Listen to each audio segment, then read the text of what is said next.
So, hello guys, welcome to the series NCRT line by line, class 11th NCRT, chapter 15, body fluid and circulation. So, see, in first paragraph, what is given? You have learned that all living cells have to be provided with the nutrition, oxygen, and other essential substances. Also, the wasteful or harmful substances produced have to be removed continuously for the healthy functioning of the tissue. Therefore, it's essential to have efficient mechanism for the movement of this substance to the cell and from the cell. Different group of animal have evolved different method for this transport. Simple organisms like sponges and coelenterates circulate waste from their surrounding through their body cavity to facilitate the cell to exchange these substances. More complex organisms use the special fluid with their body to transport such materials. Blood is the most commonly used body fluid by most of the higher organisms, including human, for this purpose. Another body fluid is lymph, also help in the transport of certain substances. In this chapter, you will learn about the composition and properties of the blood and lymph tissue and the mechanism of circulation of the blood is also explained here in. सो ह्या पॅरेग्राफचा meaning काय आहे की जे cell असतात आपल्या बॉडीमधले त्यांना ऑक्सिजनची आणि न्यूट्रिशनची गरज असते. त्याच प्रकारे सेल फंक्शन जेव्हा करतात त्यावेळेस त्यामध्ये काही वेस्टेज प्रोडक्ट बनतात, उदाहरणार्थ नायट्रोजन वेस्ट एक्सेट्रा. तर हे न्यूट्रिशन सेलपर्यंत गेले पाहिजेत आणि ऑक्सिजन हा सेलला पोहोचलं पाहिजे. त्याचबरोबर वेस्ट जे हार्मफुल प्रोडक्ट आहेत ते पण सेलपासून आपल्याला कॅरी करता आले पाहिजेत आणि फिल्टर करता आले पाहिजेत. वेगवेगळ्या ऑर्गॅनिझम मध्ये वेगवेगळे मेकॅनिझम निर्माण झालेले आहेत. फॉर एक्झाम्पल आपण बघितलं दोन टाईपचे सर्क्युलेटरी सिस्टम असतात, एक ओपन सर्क्युलेटरी सिस्टम आणि सेकंड क्लोज सर्क्युलेटरी सिस्टम. जे ओपन सर्क्युलेटरी सिस्टम असते ती लोअर ऑर्गॅनिझम मध्ये असते. लोअर ऑर्गॅनिझम कोणती असतात? फॉर एक्झाम्पल इथे दिलेलं आहे सिलेंट्रेट, मोलस जे असतात त्यामध्ये ओपन सर्क्युलेटरी सिस्टम असते. आणि there is something called close circular system. Close circular system आपल्या हायर ऑर्गॅनिझम मध्ये पाहायला मिळते. फॉर एक्झाम्पल मॅमल्स, जे की ह्युमन बिईंग, बर्ड्स, याच्यामध्ये आपला क्लोज सर्क्युलर सिस्टम मिळते. ओपन सर्क्युलर सिस्टम मध्ये काय असतं की बॉडी कनेक्टिव्हिटी जी असते ती डिऑक्सिजनेटेड ब्लड एका ठिकाणी हिमोसिल मध्ये आणून टाकलं जातं आणि त्या हिमोसिल मधूनच बॉडी ऑर्गॅनिझम काय करतात, बॉडी ऑर्गन जे असतात त्या ऑर्गॅनिझमचे ते आपलं नरिशमेंट गेन करतात. त्याला ओपन सर्क्युलर सिस्टम म्हणतात. परंतु क्लोज सर्क्युलर सिस्टम मध्ये काय असतं, बॉडी ऑर्गनला वेगवेगळ्या प्रकारे आर्टरी आणि वेन्स मार्फत ब्लड सप्लाय होत असतो. आर्टरी मधलं ब्लड जातं आणि वेन्स मार्फत त्याच्यामधून ब्लड डिऑक्सिजनेटेड कॅरी केलं जातं.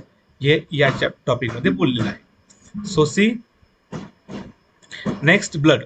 Blood is a special connective tissue consist of the fluid matrix, plasma and formed element. इसमें क्या क्या होते हैं?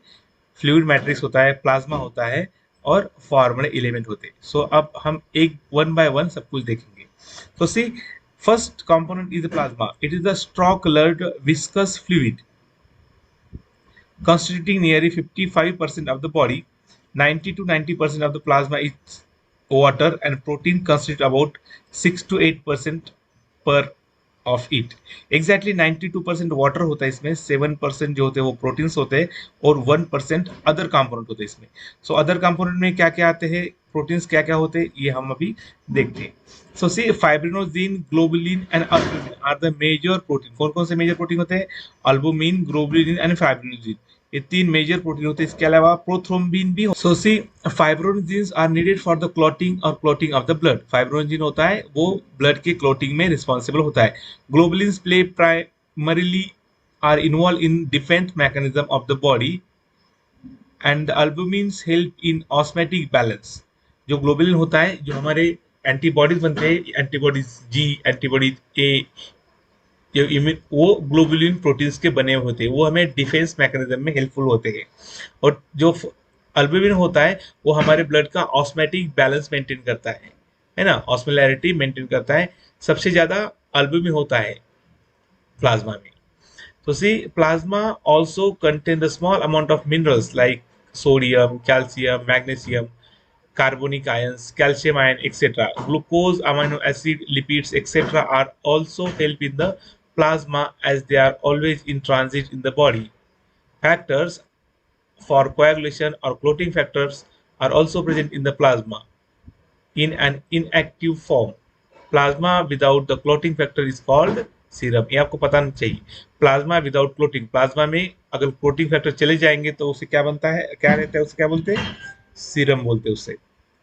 सो फर्स्टली वी सीन कि प्रोटीन कौन कौन से होते हैं, हमने देखे वाटर 92% होता है, प्रोटीन्स तीन चार टाइप के होते हैं जिसमें अल्बुमिन होता है, ग्लोबुलिन होता है, फाइब्रोंजिन होता है, उसके साथ प्रोथ्रोम्बिन भी होते हैं, कुछ जो इनएक्टिव फॉर्म में होते हैं वो प्रोथ्रोम्बिन भी होते हैं, और 1% जो होते हैं वो आयंस होते हैं, उसमें लिपिड्स होते हैं, अमाइनो एसिड होते हैं, ग्लूकोज होते हैं। आयंस तो आपने देखे यहाँ पर। तो इतने सारे कंपोनेंट किसमें होते हैं, प्लाज्मा में होते हैं। So guys coming to the next topic, this is the form element. Form element कौन कौन से होते हैं, उसमें एरिथ्रोसाइट मतलब आपकी RBC, leucocyte and platelets are collectively called formed element and they are constitute nearly 45% of the blood. 55% जो blood होता है वो हमारा प्लाज्मा में होता है, प्लाज्मा कॉन्स्टिट्यूट करता है, और 45% जो होते हैं वो फॉर्म्ड एलिमेंट होते हैं। तो उसमें से सी इरेथ्रोसाइट और RBC are the most abundant of all the cell in the blood. Healthy adult man has the average 5 million to 5.5 millions of RBC per mmq of the blood. मतलब जो healthy इंसान होता है उसमें कितने होते हैं आरबीसी, 50 लाख से 55 लाख तक होते हैं, एक क्यूब, 1 मिलीमीटर क्यूब में होते हैं। RBC are form in the red bone marrow in the adult, जो हमारा लॉन्ग बोन का जो रेड बोन मैरो होता है उसमें आरबीसी बनते हैं। RBC are divide of nucleus in most of the mammals and are biconcave in shape. See उसमें न्यूक्लियस नहीं होता, आरबीसी में कभी भी अप्लाई अपने न्यूक्लियस नहीं होता, और शेप कैसे होता है, बायकॉन्केव मतलब अंतर्मुखी होता है, बायकॉन्केव शेप होता है। ये शेप ऐसा इसलिए होता है कि ज्यादा से ज्यादा हीमोग्लोबिन कंटेंट वहां पर हो जाए, इसकी वजह से वहां न्यूक्लियस को भी स्पेस नहीं होती, नेचर ने ऐसा बनाया है ऑफकोर्स, उसके वजह से वहां पर ज्यादा से ज्यादा हीमोग्लोबिन बैठे और वो हीमोग्लोबिन ज्यादा से ज्यादा क्वांटिटी में ऑक्सीजन कैरी करे, इसलिए ये मैनेजमेंट होती है। ठीक है, they have read colour iron containing complex protein called the hemoglobin, hence the color and name of this cell। Iron होने की वजह से वहाँ उसको कलर रेड होता है। The healthy individual has a 12 to 16 gram of hemoglobin in every 100 ml of blood। Normal range क्या होती है हीमोग्लोबिन की, 12 से लेकर 16 तक होती है, अगर उससे नीचे जाएगा तो अनीमिया होता है पेशेंट में। These nucleus play a significant role in transport of the respiratory gases। Respiratory gases में उसका अहम रोल होता है। RBC have average life span 120 days after which they are destroyed in the spleen। Spleen is called the graveyard of RBC. Normal life कितनी होती है RBC की, 120 days होती है, और वो स्प्लीन में डिस्ट्रॉयड हो जाते हैं, इसलिए स्प्लीन को उसका ग्रेवयार्ड बोलते हैं। ग्रेवयार्ड मतलब क्या, स्मशान भूमि है ना, तो वहां पर स्प्लीन में पूरे 120 days के बाद आरबीसी डिस्ट्रॉयड हो जाते हैं। So see, second component is leukocyte, are also known as the white blood cell, it is the WBC, as they are colorless due to the lack of hemoglobin। उसमें hemoglobin नहीं होता इसलिए उसे white appearance आ जाता है। They are nucleated and are relatively lesser in number, which are average 6000 to 8000 per millimeter cube of the blood। Normal range क्या होती है, 6000 to 6000 से 8000 WBC होते हैं सिर्फ 1 mm³ में। Leucocyte are generally short lived, बहुत उसकी ल्यूड ज्यादा नहीं होती, शॉर्ट ल्यूड होते हैं। We have two main category of WBC. W B हमने दो कैटेगरी देखे, फर्स्ट कैटेगरी थी ग्रैनुलोसाइट एंड सेकंड थी agranulocyte. This is depend upon the presence of granules in their cells. So see, neutrophil, eosinophil and basophils are different type of granulocyte. इसमें क्या होते हैं, granules होते हैं। सी आप ग्रैनुल्स देख सकते हैं, आप देखो स्पॉट ग्रैनुल्स है ना, तो ऐसे ग्रैनुल्स है। सो दिस आर ग्रैनुल्स, ऐसे ग्रैनुल्स होते हैं यहाँ पे।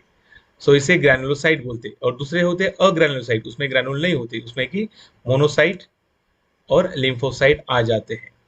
न्यूट्रोफिल, हाँ, while lymphocyte and monocyte are agranulocyte। See, neutrophil are the most abundant cell। सबसे ज्यादा कौन सी होती है, न्यूट्रोफिल होती है। कितनी होती है, ऑलमोस्ट 60%, 60 to 65% होती है पूरे आरबीसी के। और सबसे लिस्ट क्या होती है, बेजोफिल होती है। आपको पता होना चाहिए, कभी कभी ऑर्डर पूछ लेते हैं। तो सबसे ज्यादा क्या होती है, न्यूट्रोफिल होती है ये, और सबसे कम कौन सी होती है, बेजोफिल होती है।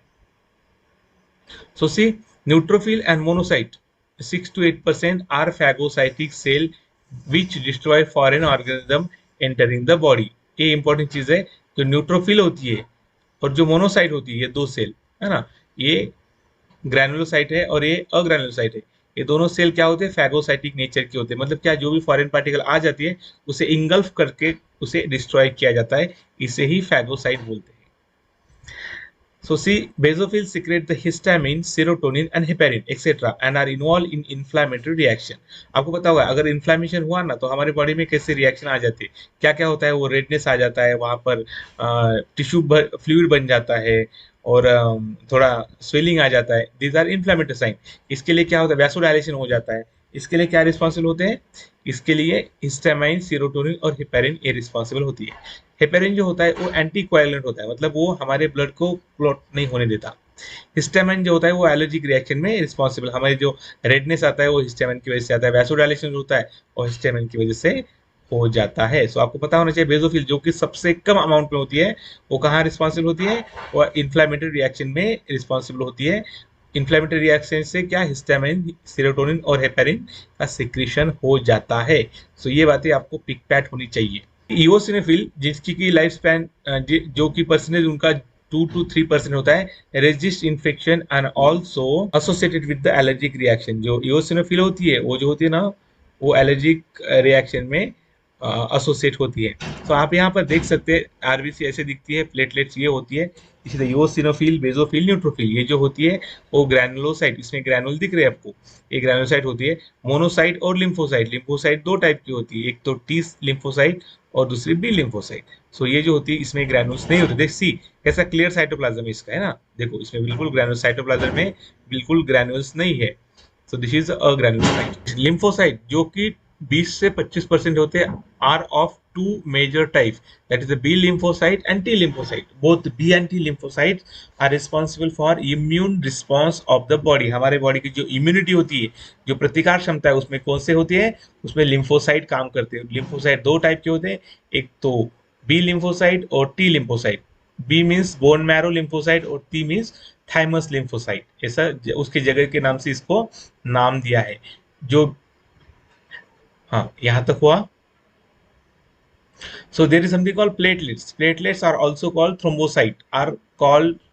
Are cell fragment produced from megakaryocyte. ये क्या होते हैं, थ्रोम्बोसाइट जो होते हैं वो सेल के फ्रैगमेंट होते हैं। सेल होती है ना, उसके टुकड़े टुकड़े होते हैं ये। और किससे बनते हैं, कौन से सेल से टुकड़े होते हैं, ये तो मेगा कैरेटोसाइट। मेगा मीन्स बड़ी, कैरेटो मीन्स, कैरेटो ये नाम न्यूक्लियस के संबंध में आ जाता है, और साइट मीन्स सेल। ऐसी सेल जिसकी न्यूक्लियस बहुत बड़ी होती है वो स्पेशल टाइप की सेल होती है, बोन मैरो में उसका फ्रैगमेंट हो जाता है, मतलब कट हो जाती है वो, और उसी से ही प्लेटलेट्स बनते हैं। So see, blood normally contain 1.5 lakh से 3.5 लाख प्लेटलेट्स पर mm3।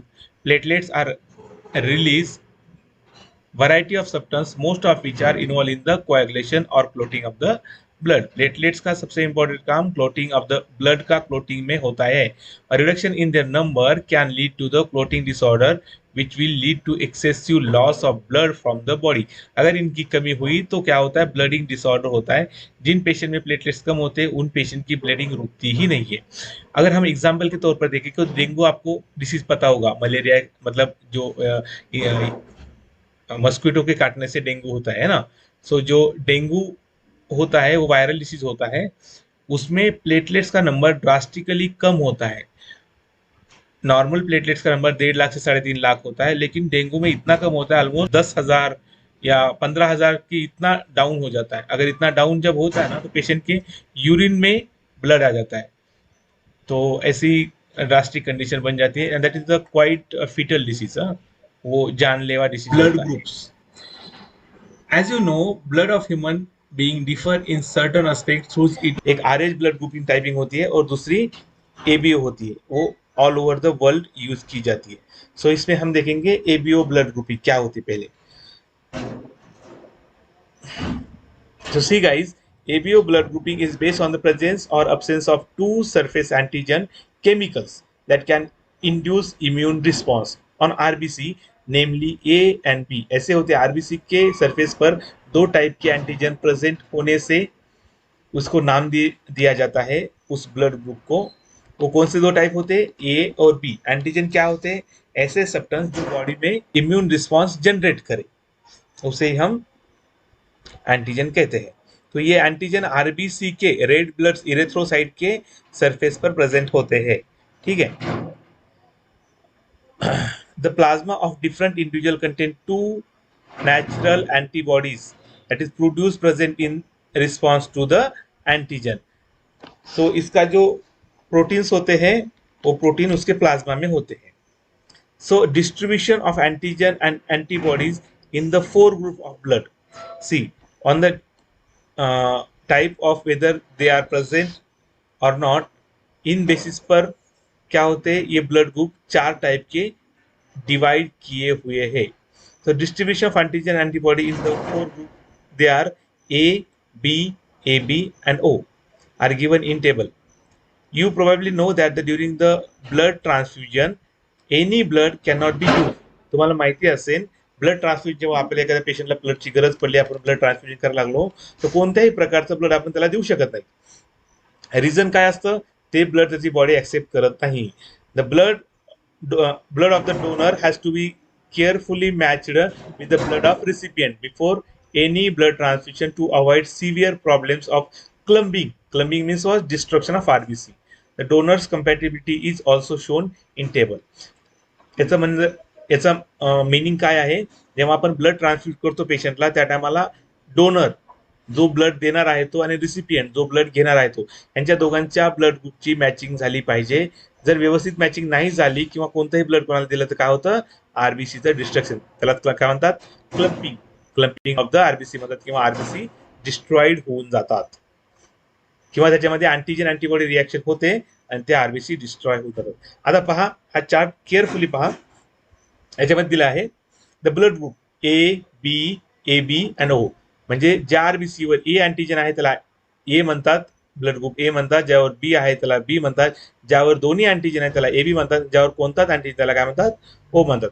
आता अँटीजन ऑन आरबीसी आणि आरबीसी पर कोणता अँटीजन असतो, ए मध्ये ए असतो, बी मध्ये बी असतो, ए बी मध्ये दोन्ही असतात आणि ओ मध्ये कोणताच अँटीजन आरबीसी वर नसतो. आता अँटीजन जर आरबीसी वर आहे तर त्याची अँटीबॉडी जी असते कशामध्ये असली पाहिजे, प्लाझ्मा मध्ये असली पाहिजे. ब्लड ग्रुप ए मध्ये अँटीजन आरबीसी वर असतो ए, परंतु त्याच्या प्लाझ्मा मध्ये कोणती असते अँटीबॉडी, बी असते. जर प्लाझ्मा मध्ये जर ए असली असती तर काय झालं असतं, दोघांची क्लम्पिंग होऊन तो ब्लड एक्झिस्टच केलं नसतं. त्याच्यामुळे त्याच्या विरुद्ध अँटीबॉडी प्लाझ्मा मध्ये असते जेणेकरून त्याची स्टेबिलिटी मेंटेन राहावी. त्याच प्रकारे बी जे हे असतं ब्लड ग्रुप असतं त्याच्या प्लाझ्मा मध्ये अँटीबॉडी ए असते. ज्यामध्ये ए बी ब्लड ग्रुप असतो त्याच्या प्लाझ्मा मध्ये कोणतीच अँटीबॉडी नसते आणि ज्याचा ब्लड ग्रुप ओ आहे त्याला कोणताच अँटीजन नसतो पण दोन्ही अँटीबॉडी त्याच्या याच्यामध्ये प्लाझ्मा मध्ये प्रेझेंट असतात. तर ए वाल्याला कोण कोण ब्लड देऊ शकतं, ए वाल्याला ए देऊ शकतो, ओ देऊ शकतो, बी वाल्याला बी देऊ शकतो, ओ देऊ शकतो, ए बी वाल्याला ए बी पण देतो, ए बी देऊ शकतो, बी बी देऊ शकतो किंवा ओ पण देऊ शकतो, परंतु ओ वाल्याला फक्त ओच ब्लड ग्रुप देऊ शकतो. त्याच्यामुळं ओ जो ब्लड ग्रुप असतो तो काय असतो, युनिव्हर्सल डोनर असतो आणि ए बी जो असतो तो काय असतो, युनिव्हर्सल ऍक्सेप्टर. म्हणजे ए बी वाल्याला कोणाचंही रक्त चालतं परंतु ओ वाल्याला फक्त ओ वाल्याचंच ब्लड पाहिजे असतं. From the above mentioned table it is evident that the group O blood can be donated to person with any other blood group and hence O group individuals are called the universal donor. Person with the AB group can accept blood from person with AB as well as other groups of the blood, therefore such person are called the universal recipient. O blood group आहे तो universal donor आहे आणि AB जो आहे तो universal acceptor आहे. तो एवढं तुम्हाला समजलं असेल. आता आरएच ग्रुपिंग काय असते पहा, फार महत्वाची गोष्ट आहे. Another antigen that is RH antigen similar to one present on rhesus monkey hence RS, ह्याच्यापासून नाव आलेलं आहे. Is also observe on the surface of RBC of majority nearly 80% of the human. ह्युमनच्या आरबीसीवर एक आरएच नावाचं प्रोटीन बघितलं, त्याला अँटीजन म्हणलं, त्याच्यापासून ही आरएच ग्रुपिंग झाली. Such individual are called RH positive and those who RH is absent is called RH negative. म्हणजे आरबीसी वर एका टाईपचं अँटीजन आणखीन बघितलं, एच्या व्यतिरिक्त किंवा बीच्या व्यतिरिक्त आणखीन एक अँटीजन पाहिलं, त्याला RH अँटीजन असं म्हणलं. ज्याच्यामध्ये ते RH अँटीजन आहे त्या आरबीसी मध्ये त्याला RH पॉझिटिव्ह म्हणलं, ज्याच्यामध्ये ते नाहीये त्याला RH निगेटिव्ह म्हणलं. The RH negative person if expose to RH positive person will form the specific antibodies against RH antigen. Therefore, RH group should also be matched before transfusion. Transfusion के समय में RH उसका blood group भी match करना चाहिए, तभी वो successful transfusion हो जाता है. A special case of RH incompatibility mismatching has been observed between the RH negative blood of pregnant mother. See, RH blood group of the pregnant woman with the RH blood of the fetus. इसमें ladies कौन सी है? RH negative है, और foetus कौन सा है? RH positive है. RH antigen of the fetus do not get exposed to the RH negative blood of the mother in the first pregnancy as the two bodies are well separated by placenta. जो ladies होती है, for example अगर कोई ladies है उसका blood group RH negative है या B negative है, सपोज RH निगेटिव मतलब बी निगेटिव है, और उसका हस्बैंड अगर बी पॉजिटिव है, तो जब वो बच्चा कैरी करेगी तो उसमें प्लेसेंटल बैरियर होने के कारण वहां पर मदर का ब्लड और बेबी का ब्लड मिक्सअप नहीं होता है.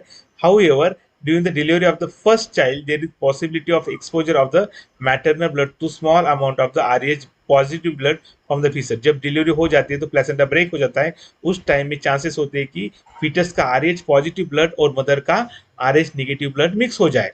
In such case, the mother start preparing antibodies against RH antigen in her blood. जब बेबी का RH पॉजिटिव ब्लड मदर के साथ एक्सपोज होता है तो मदर के बॉडी में RH की एंटीबॉडीज बनना चालू हो जाती है. In the case of her subsequent pregnancy, अगर दूसरी बार वो मदर प्रेग्नेंट रही तो RH antibodies from the mother RH negative can leak into the blood of the foetus. मतलब जब अब ऑलरेडी मदर में RH एंटीबॉडीज प्रिपेयर हो चुकी है, जब वो सेकंड टाइम कंसीव करेगी तो RH निगेटिव मदर में RH एंटीबॉडीज बनी हुई है, तो वो एंटीबॉडी क्या करेगी? RH पॉजिटिव बेबी के बॉडी में चली जाएगी और बेबी के आरबीसी को डिस्ट्रॉय करेगी, क्योंकि बेबी RH पॉजिटिव है और उसकी एंटीबॉडी तो मदर के ब्लड में बनी हुई है. सो मदर और बेबी का ब्लड कनेक्शन होता है और उसकी एंटीबॉडीज एक दूसरे में कोएगुलेट हो जाती है, क्लम्पिंग हो जाती है, और इसके कंसिक्वेंस क्या होते हैं? बेबी की आरबीसी ब्रेक हो जाती है. This could be fetal to the fetus और could cause severe anaemia and jaundice to the baby. इससे क्या होता है? बेबी को फिटल हो जाता है, मतलब इट्स जानलेवा होता है बेबी के लिए, क्योंकि आरबीसी नहीं बचेगी तो वो ये तो जानलेवा होगा ही.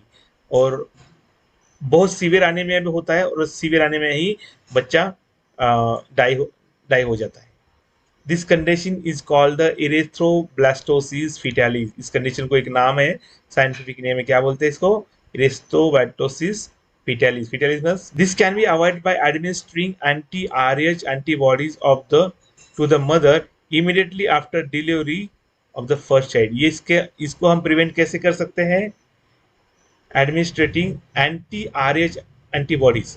जो एंटीबॉडीज बनेगी ना मदर के बॉडी में, RH एंटीबॉडी जो बनेगी मदर के बॉडी में, उस एंटीबॉडी को न्यूट्रलाइज करने के लिए anti-RH एंटीबॉडीज मदर को दी जाती है. तो वो क्या हो जाता है? तो उसके प्लाज्मा सेल उसके इम्यूनिटी मेमोरी सेल बनाते नहीं और उसकी मेमोरी उसमें रहती नहीं. सो अगर मेमोरी नहीं रहेगी तो एंटीबॉडीज ही नहीं बनेंगे, अगर एंटीबॉडीज ही नहीं बनेंगे तो फिर सेकंड डिलीवरी में कोई कॉम्प्लिकेशन भी नहीं आएगा. This is recent. There is something called coagulation of blood. You know that when you cut your finger और hurt yourself, your wound does not continue to bleed for a long time. Usually, the blood stops flowing after some time. Do you know why? Blood exhibits coagulation or clotting in response to an injury or trauma. This is mechanism to prevent the excessive loss of blood from the body. You would have to observe the dark reddish brown scrum formed at the site of cut or injury over the period of time.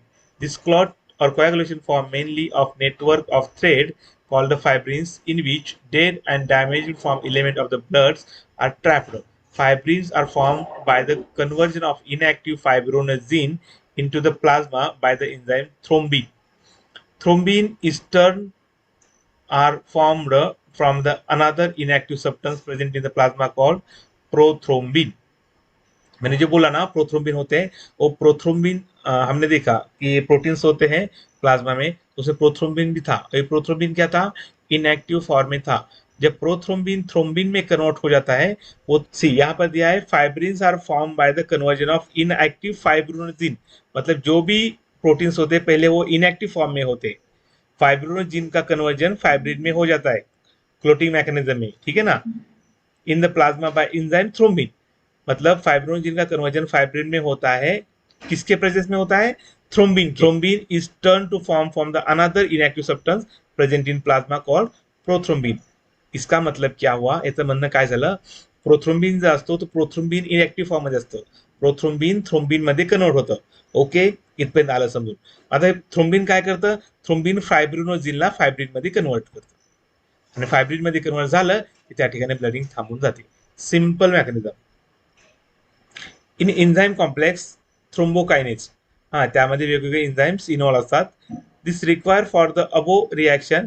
This complex is formed by the series of interlinked enzymatic reaction, that is a cascade process involving number of factors present in plasma in inactive state. मतलब देसी जब हमने देखा कि thrombin से prothrombin से thrombin बनता है और वो थ्रोम्बिन क्या करता है, वो थ्रोम्बिन फाइब्रिनोजिन को फाइब्रिन में कन्वर्ट करता है और वो फाइब्रिन ही हमारा क्लॉट होता है.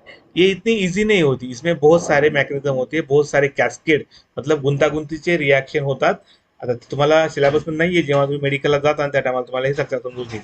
त्यामध्ये इंट्रेन्सिक पाथवे असतो, एक्सट्रिन्सिक पाथवे असतो, वेगवेगळ्या प्रकारचे पाथवे असतात, पण तुम्हाला या ठिकाणी सिलेबसला एवढं काही डीप मध्ये नाहीये, जसं आपण एनसीईआरटीला स्ट्रिक्टली घेऊन चालत आहे. एनसीईआरटी मध्ये असं काय दिलं नाही पहा, इथं म्हणले फक्त कॅस्केड प्रोसेस, भरपूर साऱ्या गुंतागुंतीच्या प्रोसेस असतात, involve the number of factors present in the plasma in an inactive state.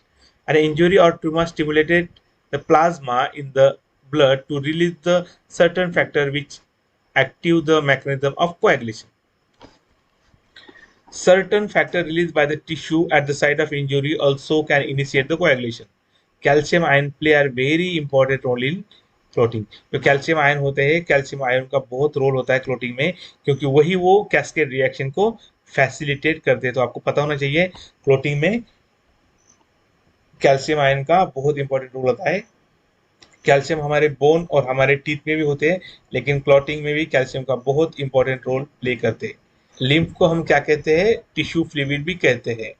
As the blood passes through the capillaries in the tissue, some water along with many small water soluble substance move out into the space present in the cell of tissue, leaving the large protein and most of the formed element in the blood vessels. This fluid released out is called the institutional fluid, interstitial fluid, or tissue fluid. It has the same material distribution as that of plasma. मतलब plasma और tissue fluid same ही होते हैं, सिर्फ उसमें क्या नहीं होता, RBC नहीं होते, उसमें प्लेटलेट्स नहीं होते और सम क्लोटिंग फैक्टर्स नहीं होते. So see, exchange of nutrition, gas, etc. between the blood and the cell always occur through these fluids. An elaborate work of vessels called the lymphatic system collects this fluid and drain it back to the major vein. The fluid present in the lymphatic system is called lymph. Lymph is colorless fluid containing the specialized lymphocytes which are responsible for immune response of the body. जो lymph होता है ना, उसमें lymphatic system होती है. तो आपको पता होना चाहिए. Lymph is also an important carrier of nutrition, hormones, etc. Fat are absorbed through the lymph in the lacteals present in the interstitial villi. जो लिम्फ होता है, वो लिम्फ में बहुत सारे न्यूट्रिशन हार्मोन्स कैरी किए जाते हैं एक जगह से दूसरी जगह पर, और हम जब डाइजेशन पढ़ेंगे तो उसमें हम देखेंगे कि लिम्फेटिक सिस्टम से ही जो फैट होते हैं ना वो अब्सॉर्ब हो जाती है.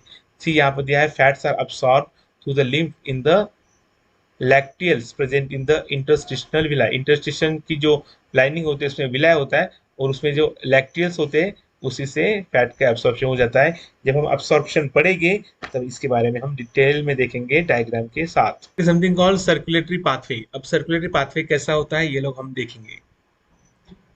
Circulatory patterns are of two type, that is the open और closed. Open circular system present in the arthropods and मोलस.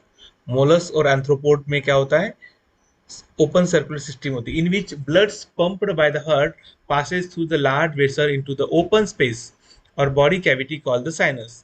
open space में जो sinus होता है उसमें भर जाता है. Annelids and chordata have the closed circulatory system in which blood pumped by heart is always circulated through the closed network of the blood vessels. Blood vessel के closed network में वो flow हो जाता है. This pattern is considered to be more advantageous as the flow of fluid can be more precisely regulated. जो close circular system होती है उसमें पैटर्न ये बहुत फॉलो किया जाता है क्योंकि ब्लड फ्लो प्रिसाइजली रेगुलेट किया जाता है. यहाँ पर ओपन सर्कुलेटरी सिस्टम में रेगुलेट नहीं किया जा सकता ब्लड फ्लो, लेकिन क्लोज में प्रॉपर रेगुलेशन किया जा सकता है. See, all vertebrate possess the muscular chamber called heart. Fishes have two chambered heart with an atrium and ventricle. जो मछलियां होती हैं उनमें सिर्फ दो ही चेम्बर्स होते हैं, एक एट्रियम एंड दूसरा ventricle. Amphibian and reptiles except crocodiles, ये एक्सेप्शन हमेशा पूछा जाता है क्योंकि जो मगरमच्छ होती है ना क्रोकोडाइल, उसमें 4 चेम्बर का हार्ट होता है, जबकि एम्फीबियन और रेप्टाइल्स इनमें 3 चेम्बर का हार्ट होता है. 3 chamber heart with 2 atria and the single ventricle. इसमें क्या होते हैं, 2 एट्रिया होते हैं, एक 2 ऑरिकल होते हैं राइट और लेफ्ट, और एक ही वेंट्रिकल होता है. Whereas crocodile, birds, mammals possess a 4-chambered heart with 2 atria and 2 ventricles. In fishes, the heart pump out the oxygenated blood, the fishes, the heart pump out a deoxygenated blood, which is oxygenated by the gills and supplied to the body part from where deoxygenated blood is returned to the heart. That is the single circulation.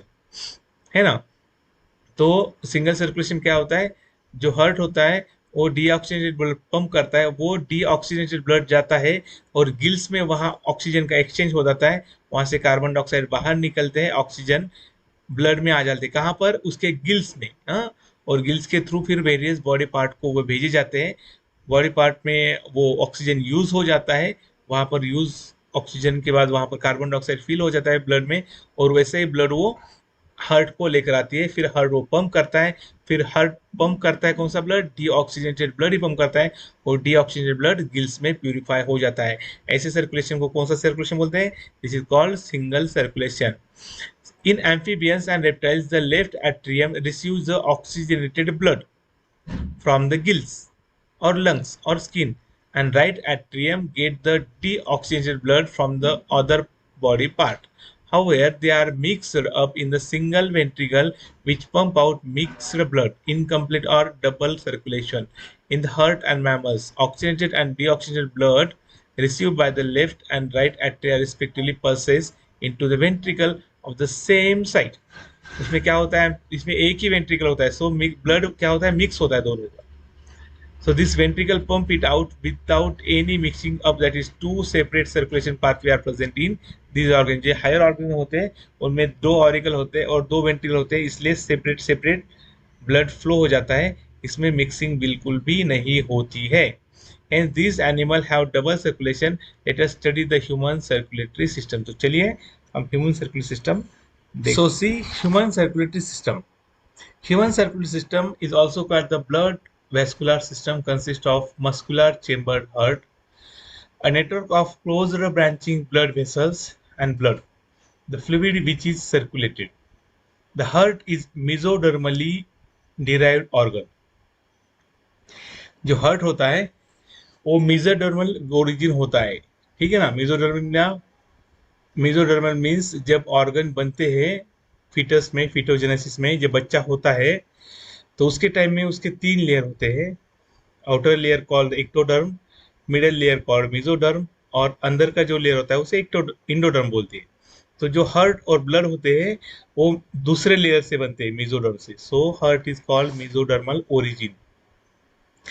Is situated in the thoracic cavity in between the 2 lungs, 2 lungs के बीच में होता है. Slightly tilted to the left, हमारे left side में heart होता है. It has size of a clenched fist. हमारी जो फिस्ट होती है उसकी जो क्लिंच मतलब ऐसी बंधी हुई फिस्ट के साइज की होती है. It is protected by double walled membranous bag. Called pericardium. Heart के बाहर डबल वॉल मेम्ब्रेनस बैग होती है जो कि हार्ट को प्रिवेंट करती है, उसे हम पेरिकार्डियम कहते हैं। Enclosing the pericardial fluid, pericardium में क्या होता है, पेरिकार्डियम फ्लूइड होता है ताकि शॉक से हार्ट को प्रिवेंट किया जा सके। Our heart has 4 chamber, two relatively small upper chamber called atria and two larger lower chamber called ventricle। जो upper chamber होते हैं थोड़े से small होते हैं और जो lower chamber होते हैं वो थोड़े बड़े होते हैं, उसे ventricle कहते हैं। A thin muscular wall called the interatrial septum separated the right and left atria। जो ऊपर के चेंबर होते दोनों उसे सेपरेट एक thinner septum, septum means what, उसे डिवाइड करता है, उसे सेप्टम बोलते हैं। और सेप्टम से दो ऊपर के वॉल सेपरेट हो जाते हैं, उसे एट्रिया के दो वॉल सेपरेट होते हैं।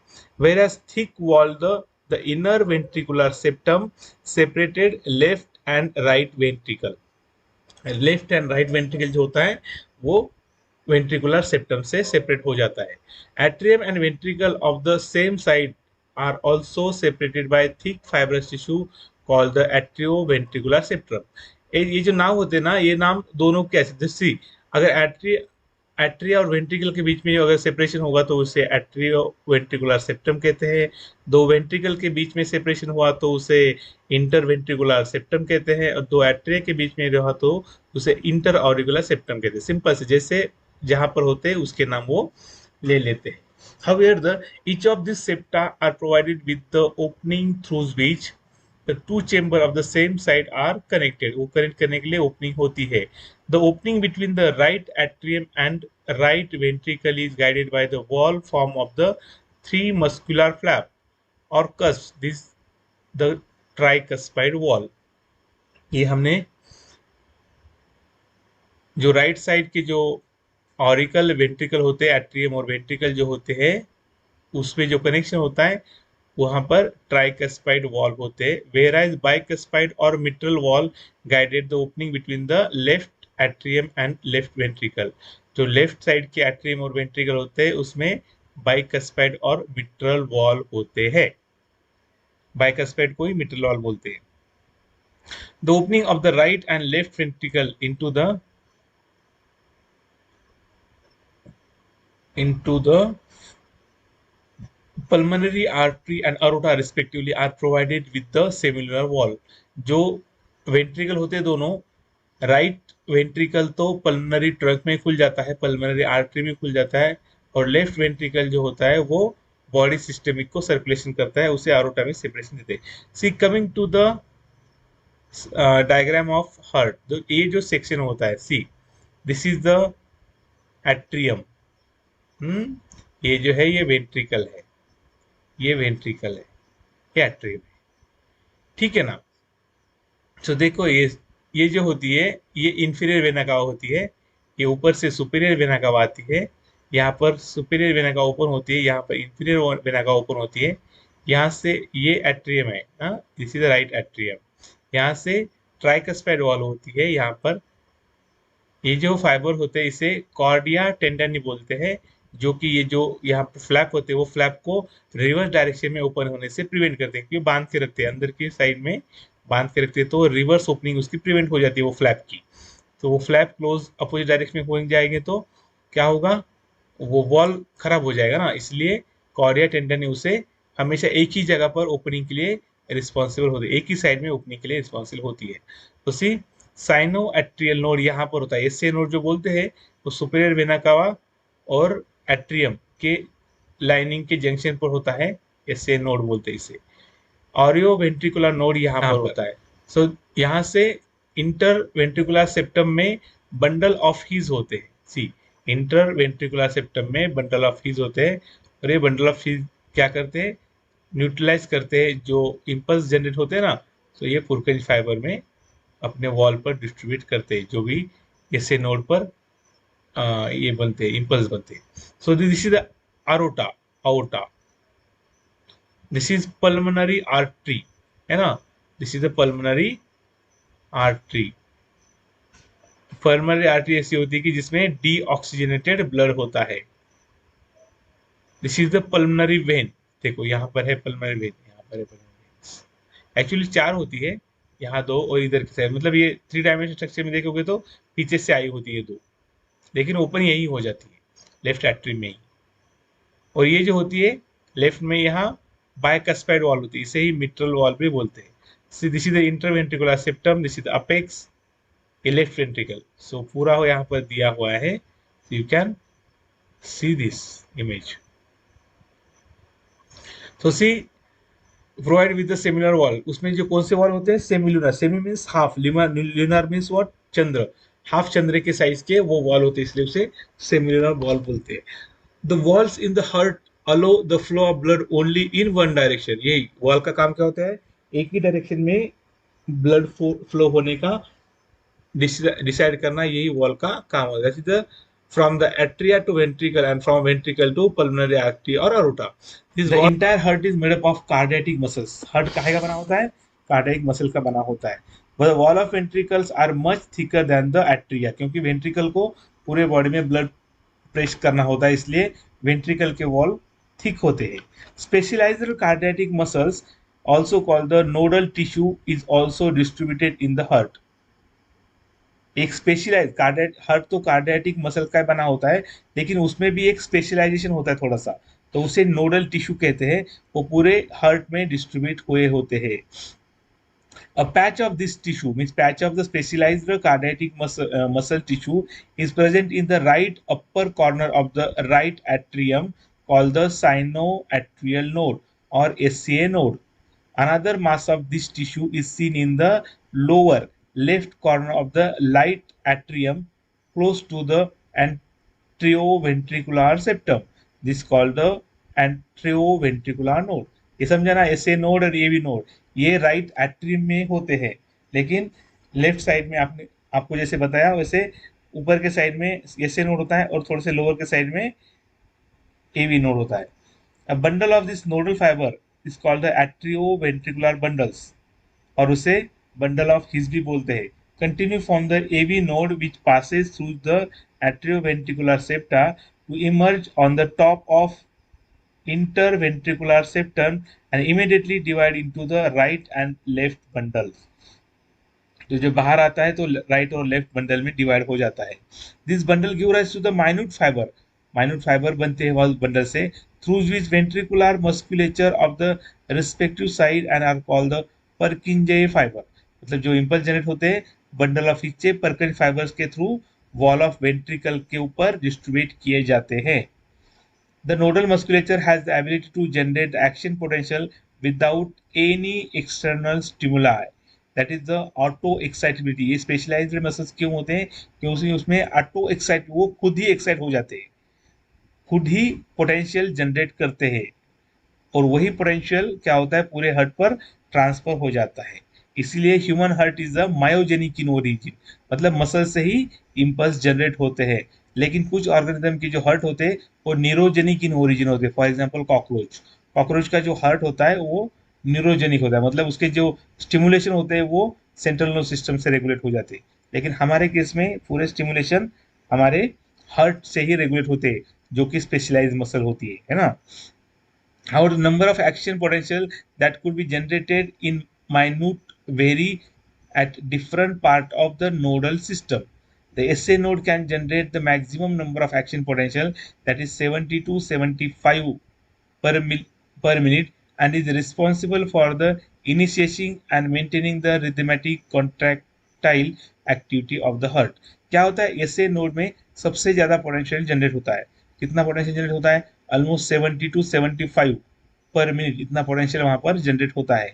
As compare to S A node, A B node पर कम होता है, मतलब 40 टू 45 के आसपास वहां पर पोटेंशियल जनरेट होता है, और ऐसे ही कम कम पोटेंशियल होते हुए पूरे बॉडी पर, पूरे हार्ट के बॉडी पर, या मतलब पूरे हार्ट पर डिस्ट्रीब्यूट हो जाता है।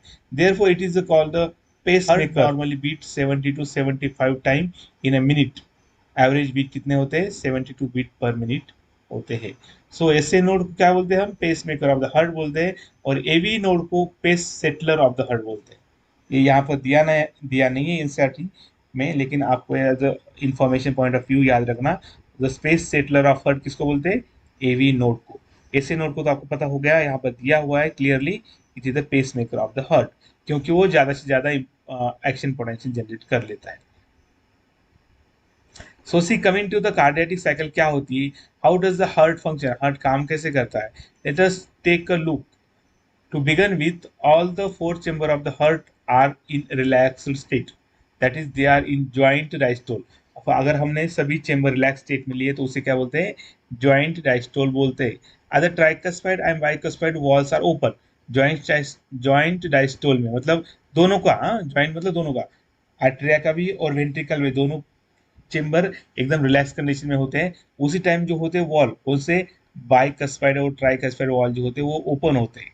Blood from the pulmonary vein and vena cava flow into the left and right ventricles।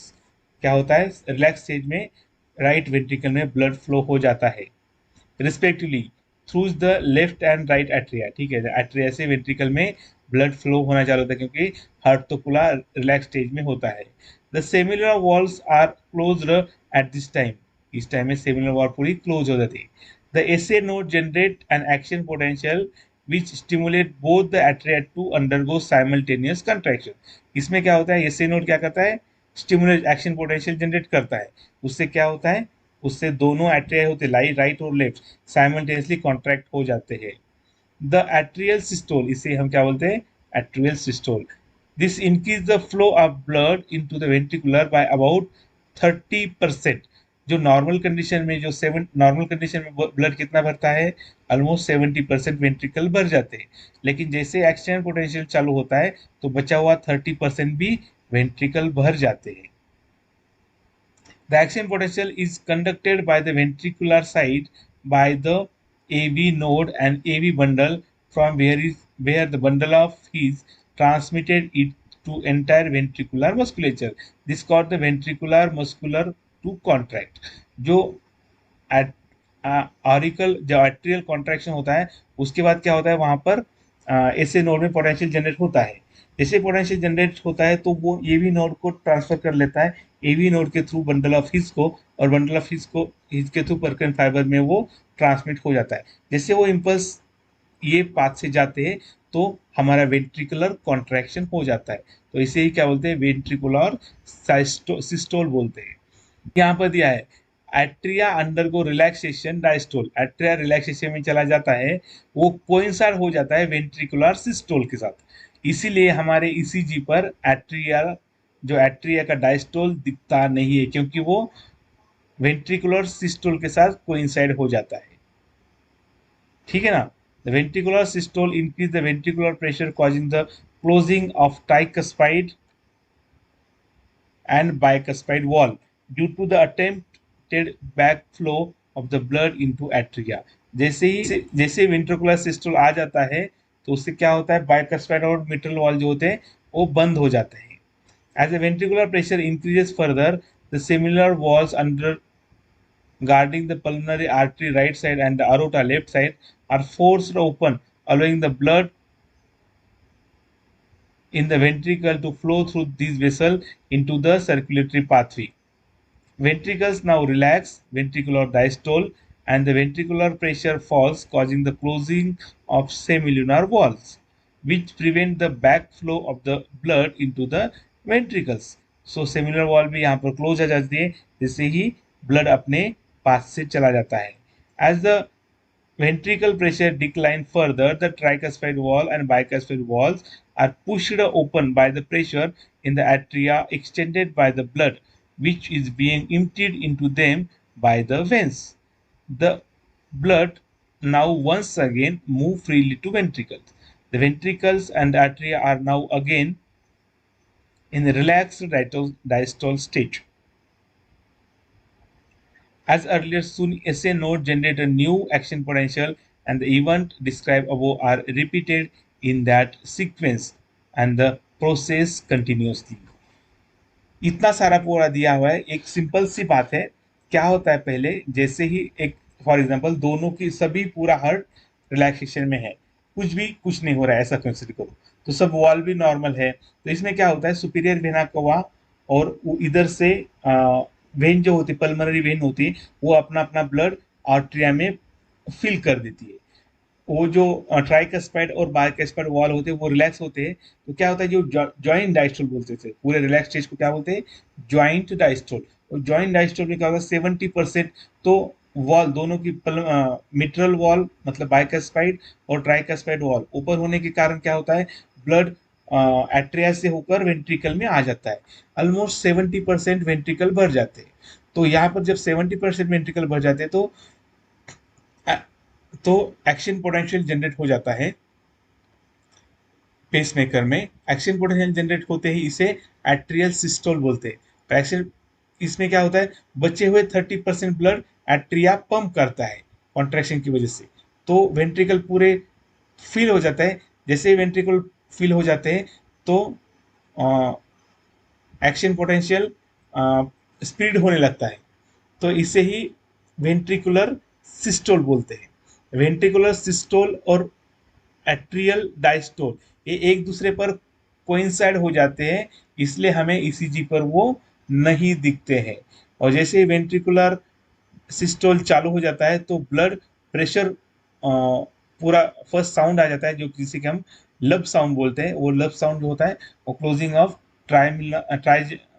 ट्राइकस्पाइड and बाइकस्पाइड valve का क्लोजिंग का साउंड होता है। जैसे वो वेंट्रिकुलर सिस्टोल चला जाता है, प्रेशर बढ़ने लगता है और बढ़ते ही सेमिलर वॉल ओपन हो जाती है, यही हमारा सेकंड डब साउंड जनरेट करता है।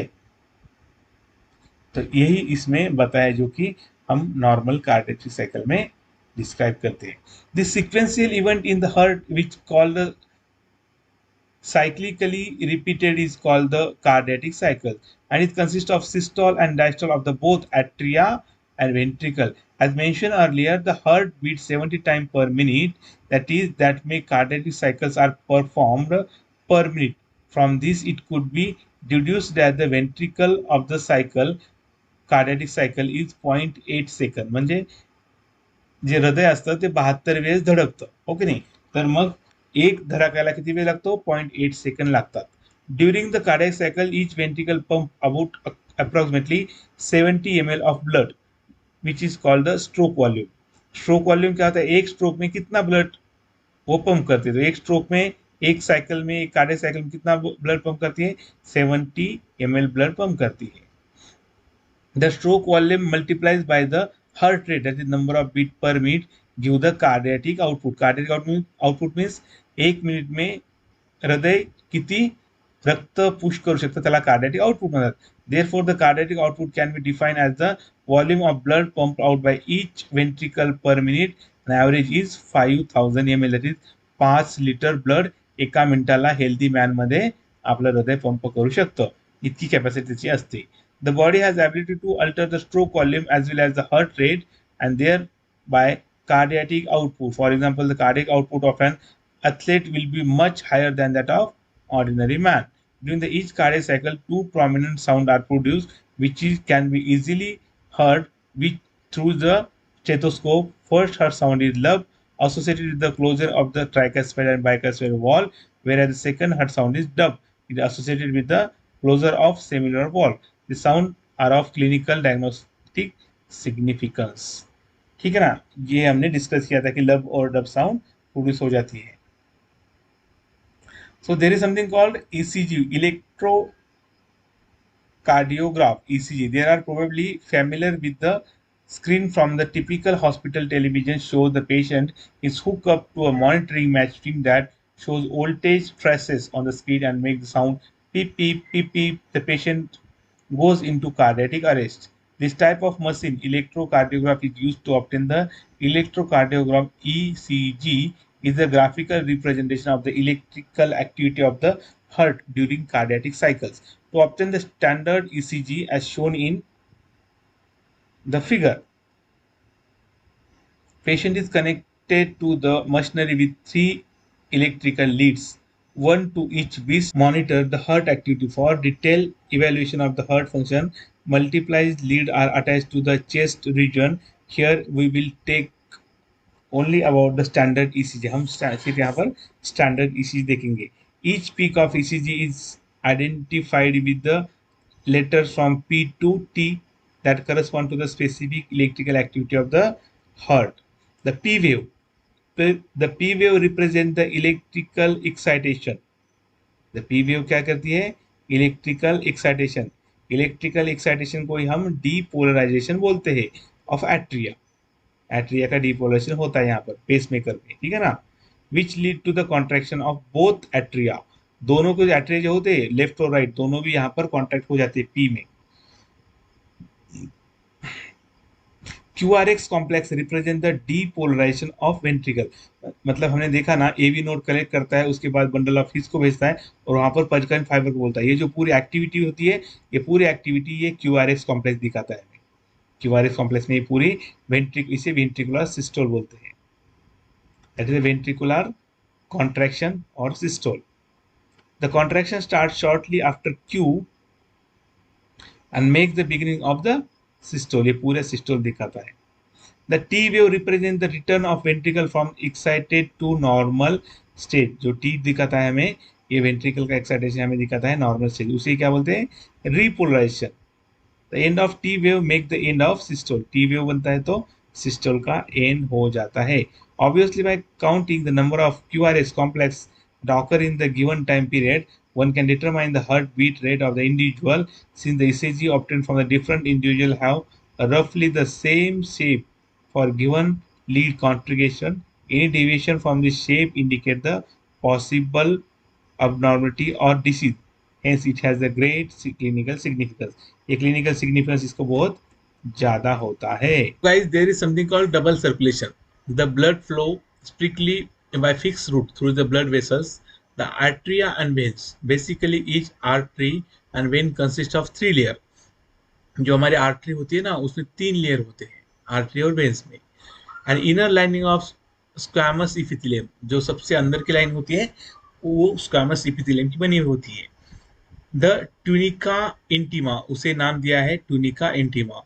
The middle layer of smooth muscle and elastic fibres उसमें होते हैं, उसे ट्यूनिका मीडिया कहते हैं। And the external layer of fibrous connective tissue with collagen fibre, उसे ट्यूनिका एक्सटर्ना कहते हैं। The tunica media is comparatively thin in the when. Tunica media जो होती है वो वेन्स में कंपैरेटिवली थिन होती है। As mention earlier, blood pump by the right ventricle enter the pulmonary artery, whereas left ventricle pump blood into the aorta. The deoxygenated blood pumped in the pulmonary artery is passed on the lungs, from where the oxygenated blood is carried by the pulmonary vein into the left atrium. यही तो हमने देखा। This pathway constitute the pulmonary circulation. The oxygenated blood entering the aorta is carried by network of artery, arterioles and capillary to the tissue, from where deoxygenated blood is collected by the system of venules, vein and vena cava and emptied into the right atrium. इसका मतलब क्या हुआ? जो आरोटा होता है, आरोटा से artery बनती है, आर्टरी से ही आर्टेरियोल बनते हैं और आर्टेरियो का टिश्यू में कैपिलरी का नेटवर्क बन जाता है और उसी कैपिलरी के नेटवर्क के बाद दूसरे एंड में क्या बन जाते हैं? वेन्यूज बन जाते हैं। वेन्यूज वेन्स में कनेक्ट हो जाते हैं और वेन्स फिर वेना कावा में ज्वाइंट हो जाती है और वो डीऑक्सीजनेटेड ब्लड एम्प्टी करती है right atrium. This is the systemic circulation. इसे क्या बोलते हैं? सिस्टमिक सर्कुलेशन बोलते हैं। हमने पल्मोनरी सर्कुलेशन और सिस्टमिक सर्कुलेशन, ये 2 टाइप के सर्कुलेशन देखे। Systemic circulation provide the nutrition, oxygen and other essential substance to the tissue and take carbon dioxide and other harmful substance away for elimination.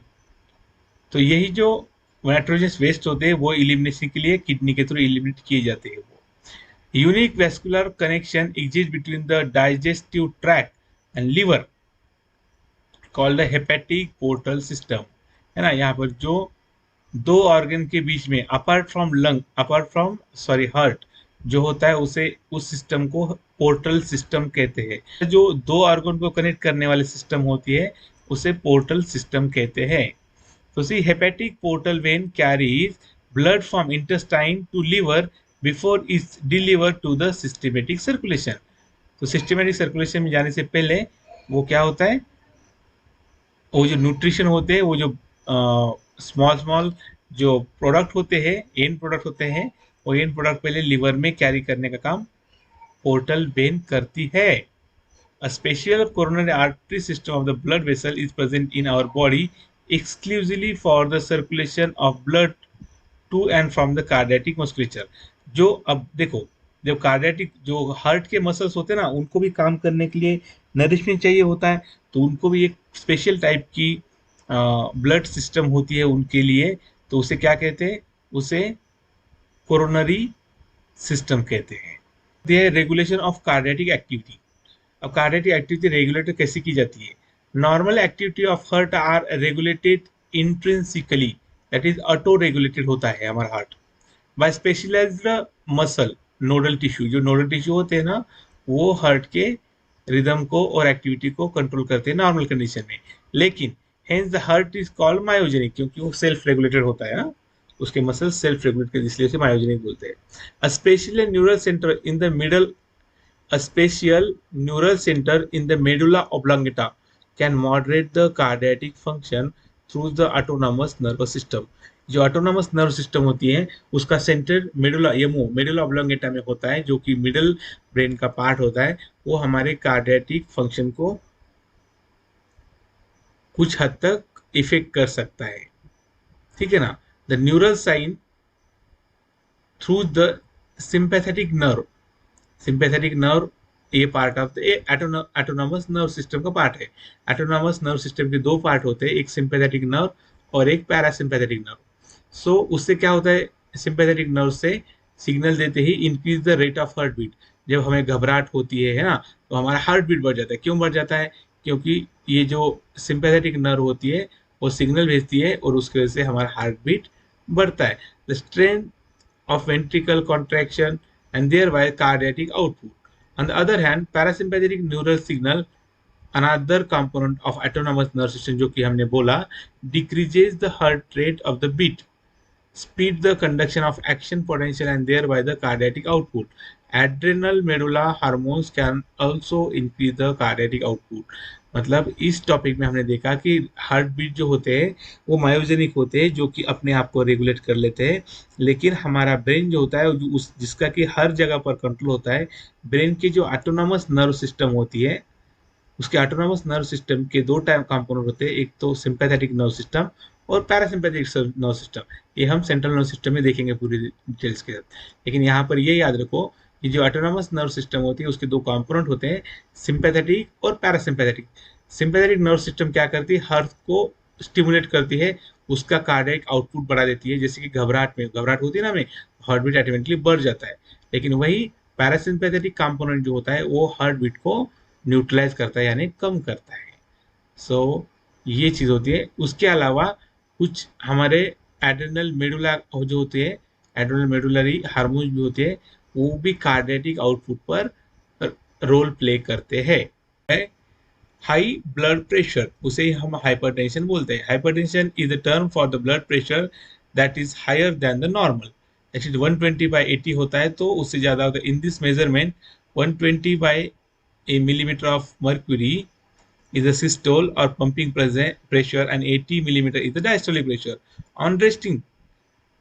हाँ, resting में ये अगर आप running करोगे तो ये बढ़ जाता है, ठीक है ना। अब रेस्टिंग कंडीशन की बात कर रहे हैं, रेस्टिंग कंडीशन में 120/80 होता है। If repeated check of the blood pressure of individual is 140/90 or higher, it shows the hypertension। High blood pressure lead to the heart diseases and also affect the vital organ like blood and kidney। अगर blood pressure ज़्यादा हो तो brain और kidney पर effect आ सकता है। So सी coronary artery disease, उसे CAD भी बोलते हैं। कोरोनरी आर्टरी कौन सी आर्टरी होती है? जो कि हार्ट को ब्लड सप्लाई करती है। तो coronary artery disease are refer as the atherosclerosis, affect the vessels that supply the blood to the heart muscle। It is caused by deposition of calcium, fat, cholesterol, fibrous tissue which make the lumen of artery narrow। क्या होता है? जो artery heart को blood supply करती है, उसमें deposition आ जाता है और उसके वजह से उसमें ब्लड फ्लो कम होता है। तो अगर ब्लड फ्लो कम हो जाएगा तो हार्ट मसल ठीक से काम नहीं कर पाएगी, तो इसे ही आर्थेरियोस्क्लेरोसिस कहते हैं। Second disease is angina। It is called the angina pectoralis।